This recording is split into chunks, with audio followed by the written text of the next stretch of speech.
I'm Matt McClure, and this is Currents.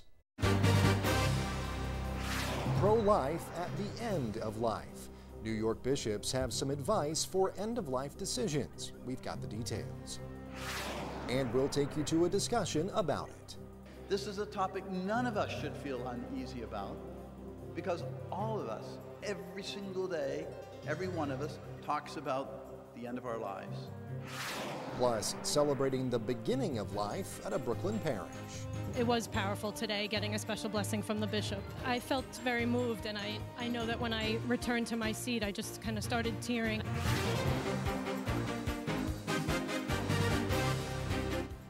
Well, good evening, and thanks so much for joining us. Does the name Terri Schiavo ring a bell for you? Well, if so, her name probably brings back memories of a time when the country was divided over the best course of action for that young lady who lay in a hospital bed in a vegetative state. Believing she would never recover, her husband petitioned a court to have her feeding tube removed, but her parents disagreed. And without a living will, Terri's end-of-life wishes became something the courts would have to determine. And for 8 years, this personal family feud played out in the public eye and launched a national conversation on end-of-life issues. Well, it's a conversation that continues today, and New York's Catholic bishops weighed in recently with a booklet called Now and at the Hour of Our Death, that is. It's a Catholic guide to end-of-life decision-making. I recently had a chance to speak with Kathy Gallagher, the director of pro-life activities for the New York State Catholic Conference, to learn more about how to approach the end of life as the beginning of a grace-filled process. Kathy, thanks so much for joining us here today on Currents. We appreciate your time.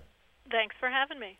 Well, I think a lot of the time when people think about pro-life issues, they think about the beginning of life. They think about issues in the womb and abortion and those types of issues, but don't often think about the end of life. It's maybe something we're kind of scared to think about, you know, just speaking of human nature. We're scared to think about dying. Is that one of the reasons that the bishops released this booklet on end-of-life issues? Yes, it is, absolutely. And I think that the bishops wanted people to know that they should think about end-of-life decisions before they get to the end of life. You know, we often think of it as an older person thing or something that's just for the terminally ill, but I think one of the strongest cases that this new resource makes is we should plan in advance. You know, we should. This is a resource and a booklet for young, healthy people too. If you think about the highest profile cases regarding end-of-life decision-making in this country, they all revolved around healthy young females. Remember Terri Schiavo down in Florida? Yeah. A healthy young female who was thrust into an end-of-life decision-making situation and wasn't prepared for it. So the bishops here in New York are saying we should prepare for it now. Absolutely, and that's something that, I mean, in the Terri Schiavo case that you mentioned really, I mean, just sort of captivated the nation. And it was something that, you know, those decisions could have been made and probably should have been made ahead of time. And that's one of the things that as I was looking through the booklet, a good portion of it are, especially here for New York State, the legal options that people have to plan ahead. What are some of the options that people have, particularly here in New York, to plan ahead? And you know, how far in advance should they be doing that? Well, the option that the bishops here in New York State recommend for Catholics is the healthcare proxy. Sure. The healthcare proxy law has been in effect here in New York State since about 1990, I believe, and still the health department here in New York says only, you know, less than 40% of the people actually take the time when they're young and healthy to complete a healthcare proxy.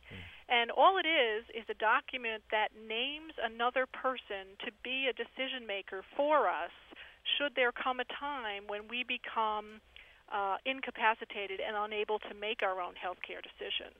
Sure. So the bishops are giving very concrete, practical advice to Catholics here in New York and saying, here's what the church teaches us about end-of-life care, and here's an option, the healthcare proxy, that can be a morally appropriate tool if you name someone who understands and can articulate your religious and moral beliefs at the end of life. Sure. And one of the other things that this booklet talks about is kind of the difference between ordinary and extraordinary care at the end of life.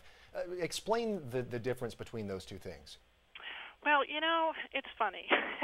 When you asked, what are the reasons the bishops decided to make this booklet, very often our office, as well as the dioceses around the state, they get phone calls from people who say, my mother's on a respirator, I don't know if I'm allowed to discontinue it, or can I write a living will? Is that okay under church law? Those kinds of questions. But people, I find, are always looking for black and white answers, and in end-of-life decision-making, it's a very complex area. There are no black and white answers. It's all very gray. And so we come to your question, which is ordinary versus extraordinary care. The bishops do explain the difference between the two in this booklet, and they stress that the church isn't always just about saying no, The church says yes to life, but life does not have to be prolonged at all costs, Catholics are not morally bound to use all medical interventions that exist. There is a difference between things that are morally optional and things that are morally obligatory. And we have to do a weighing of the burdens and the benefits of each particular treatment to decide when things are morally optional or morally obligatory. And it is complicated, but I think the bishops have done a real service here by making it clear and simple and familiar terms that are in this booklet. One last question for you, Kathy. How can our viewers get a hold of the booklet if they would like to? Well, very simple. They can call our office, the New York State Catholic Conference, and single copies of the booklet are free, and I will send a single copy to people. Multiple quantity copies there is a cost for, but it is a great resource. There's even a perforated healthcare proxy inside that's usable, that people can use. There's a great bibliography of resources and references for people who want to know more. It's a really wonderful, practical resource. All right. Well, Kathy Gallagher, Director of Pro-Life Activities with the New York State Catholic Conference, we thank so much for spending some time with us here on Currents today. We appreciate it. Thanks, Matt. Thank you. Well, stay with us. There's much more Currents coming up. The nuclear plant disaster in Japan is reaching levels not seen since Chernobyl. That story and the rest of the day's headlines next.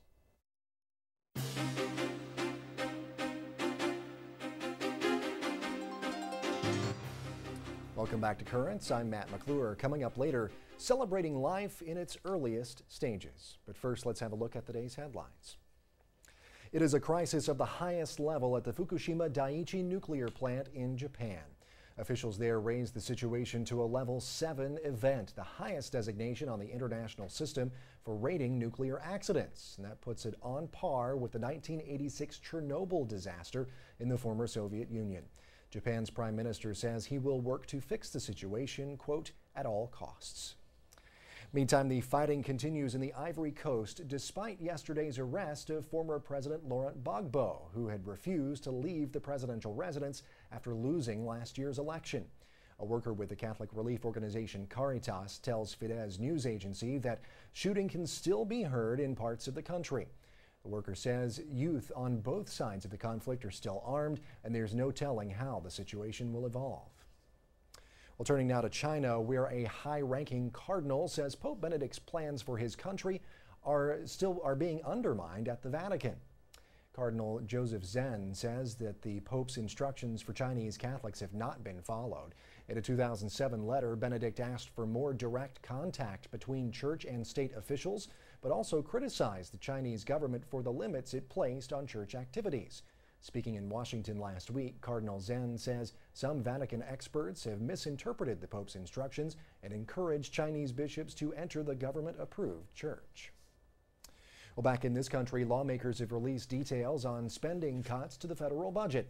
The $40 billion in cuts are the largest ever for a single fiscal year.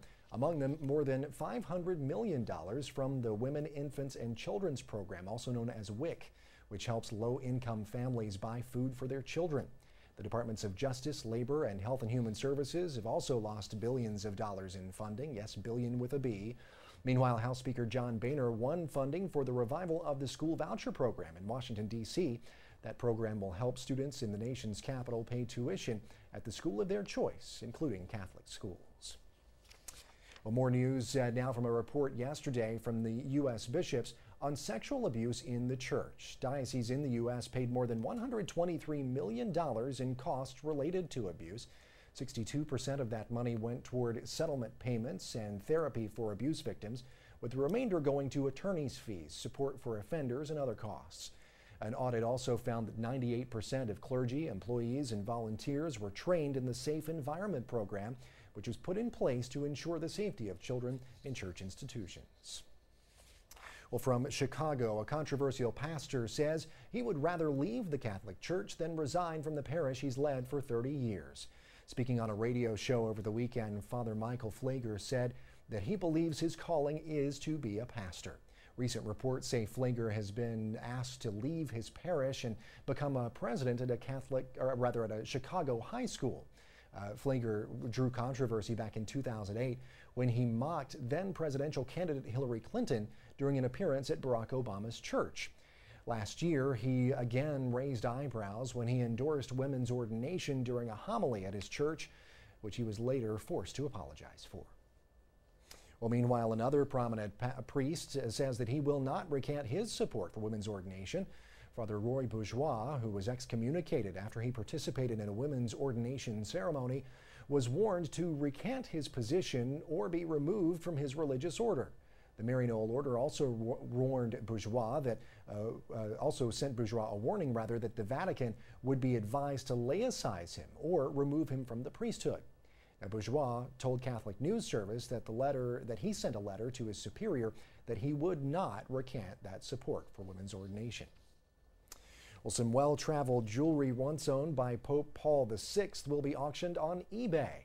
A jewelry store owner from North Carolina is auctioning a ring and a pectoral cross that once belonged to the pontiff. The cross is given to priests who are ordained bishops. Paul VI had originally donated the jewelry for auction back in 1965, with proceeds used to relieve human suffering in the world.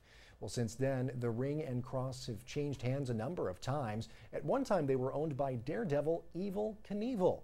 Well, the seller hopes to get between $800,000 and $900,000.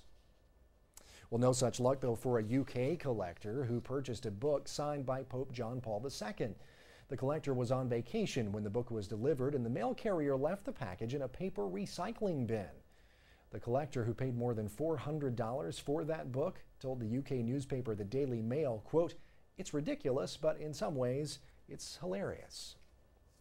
And God knows what's best. Those are the words of baseball slugger Manny Ramirez less than a week after he retired from baseball rather than face a 100-game suspension for failing a drug test. Ramirez, who had just started his first season with the Tampa Bay Rays, told ESPN that he is at ease. Ramirez is a 12-time All-Star who had previously been suspended for 50 games back in 2009 for failing a drug test then. Well, stay tuned. There's much more currents ahead. Coming up, we may not like to think about it, but it's never too early to plan ahead for the end of life. God has given us life and to be lived to the full in imitation of Him. Without life, what other issues matter?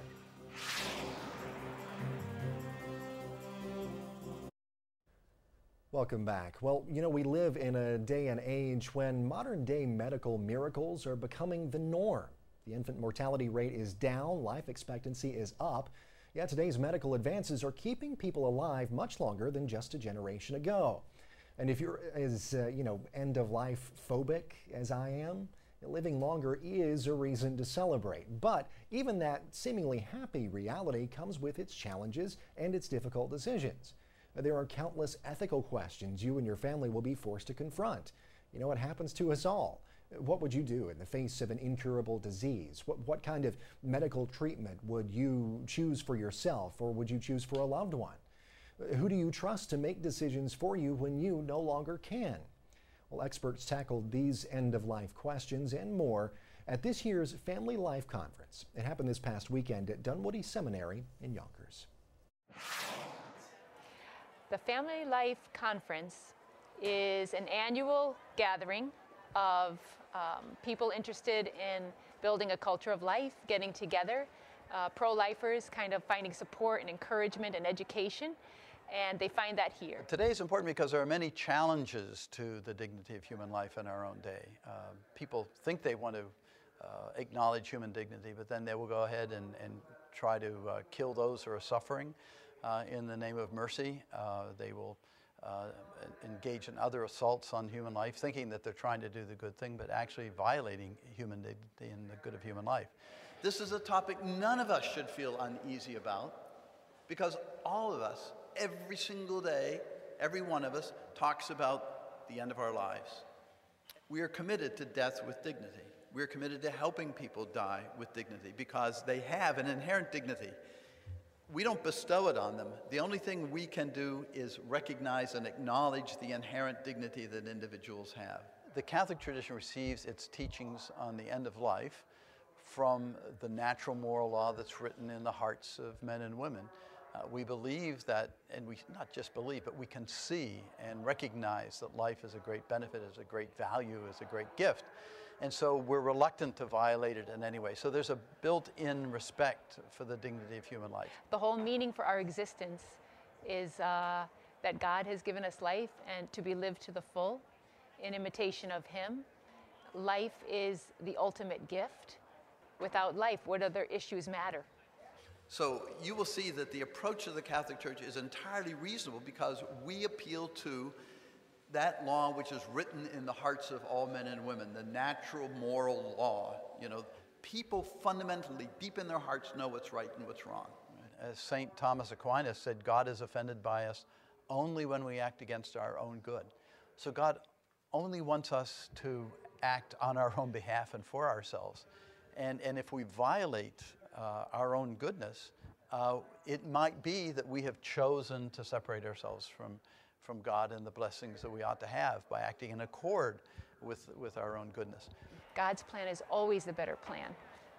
Might not be the easier plan, but in the end, we have peace of soul because we've lived according to the will of God, not our own will. End of life is an inevitable experience, and it should not be a frightening one. Unfortunately, some people do suffer. I've seen many in my own family suffer at the end of their life, but at the same time it's the suffering that Jesus suffered on the cross, so we are able to offer up our sufferings for the souls in purgatory, and it makes our suffering a whole lot easier. Well, stay tuned. There's much more currents ahead. When we return, a Brooklyn bishop celebrates moms and moms-to-be. Every human being that acknowledges God as the creator has to acknowledge the fact that that creation, our life, is a gift from God.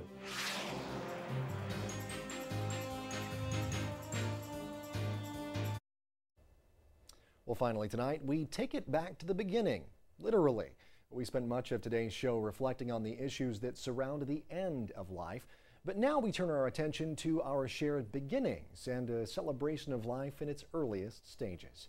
Soon after the celebration of the Feast of the Annunciation, that's the celebration of the announcement to the Virgin Mary that she would give birth to the Son of God, St. Rosalia, Regina Patch's Parish in Dyker Heights held a service in honor of Mary, who is also the patron saint of the unborn. Parents and parents-to-be gathered together to honor Mary and to pray for the gift of life. What we celebrate here today is the fact that mothers have accepted from God the gift to be as Mary, to be open to the will of God in their lives to bring about life. Yesterday was the incarnation of our Lord in our Blessed Mother. And during this week, not just in Brooklyn, but throughout the world, there are celebrations to remind us the dignity and the gift of life. Today there will be pregnant couples. There will be couples who recently had a child. There will be couples who have adopted a child or are waiting for their adopted child. There will be couples who have had difficulties in pregnancy, and they are all coming to pray. There are plenty of other people praying today for their grandsons and granddaughters, etc., who are waiting for children to come from God. The divinity and the humanity come together in the womb of Mary. Mary accepting obediently the word of the angel brought hope into the world. We do this today because this week we celebrated the Feast of the Annunciation. It was the beginning of our salvation. And today the parallel is the same faith and trust that she had in the Lord's plan for her is the faith and trust that all these couples have when they become pregnant, when they have children. It's about trust and trust in God. And that's what we're celebrating today. There is much pain all around us. The culture of death, of violence, of children that are not treated as they should. Pregnancy and having a baby, of course, is the most obvious aspect of human life that we celebrate. It is life itself. But the church is not only interested in supporting those who wish to have babies, but the church is interested in teaching all of us and the world a culture of life, to respect those people and the dignity of human life. May Almighty God bless you and your child. It was powerful today, getting a special blessing from the bishop. I felt very moved, and I know that when I returned to my seat, I just kind of started tearing. I really believe that it's through Mary that I had my children. Her blessing, her watching over me and my children. Mi cuñada nos dijo que viniéramos porque pasa es que yo estoy un poco enferma y que acercáramos a Dios para que mi bebé nazca bien. Every human being that acknowledges God as the creator has to acknowledge the fact that that creation, our life, is a gift from God and has the dignity of God himself.